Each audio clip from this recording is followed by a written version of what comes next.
ایک زمانہ جب آسمانوں کے مالک نے زمین پر اپنے ایک بندے کو دوستی کا اعزاز دیا، دنیا حیران، فرشتے خاموش، اور وہ بندہ ایک فقیر سا، بظاہر انسان مگر دل میں اللہ کی محبت کا طوفان۔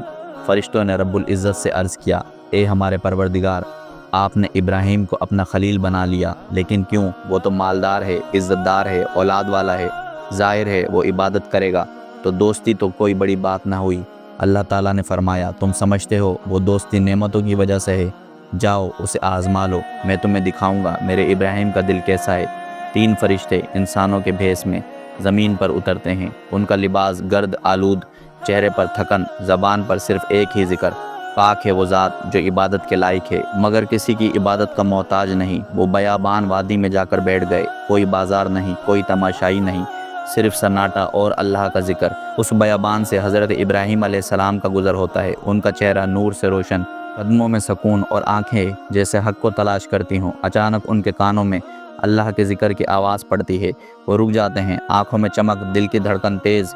یہ آواز، یہ الفاظ، یہ میرے رب کا ذکر ہے۔ حضرت ابراہیم علیہ السلام دوڑ کر گھر لوٹتے ہیں، اپنے خدام کو آواز دیتے ہیں، جلدی کرو، ایک اونٹ پر بہترین کھجور، پانی، روٹی، گوشت لا دو۔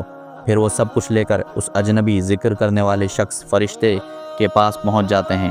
اے ذکر کرنے والے، یہ لو، کچھ کھاؤ، کچھ پیو، آرام کرو۔ وہ شخص انکار کرتا ہے، مجھے بھوک نہیں، میں یہاں صرف اللہ کا ذکر کر رہا ہوں۔ مگر حضرت ابراہیم علیہ السلام ہاتھ جوڑتے ہیں، عاجزی سے کہتے ہیں، نہیں، میرے رب کا ذکر ہوا ہے اور میں خالی نہیں جا سکتا، تمہیں یہ قبول کرنا ہوگا۔ فرشتے نے آخرکار حیران ہو کر پوچھا، تم کیوں اتنے مجبور ہو؟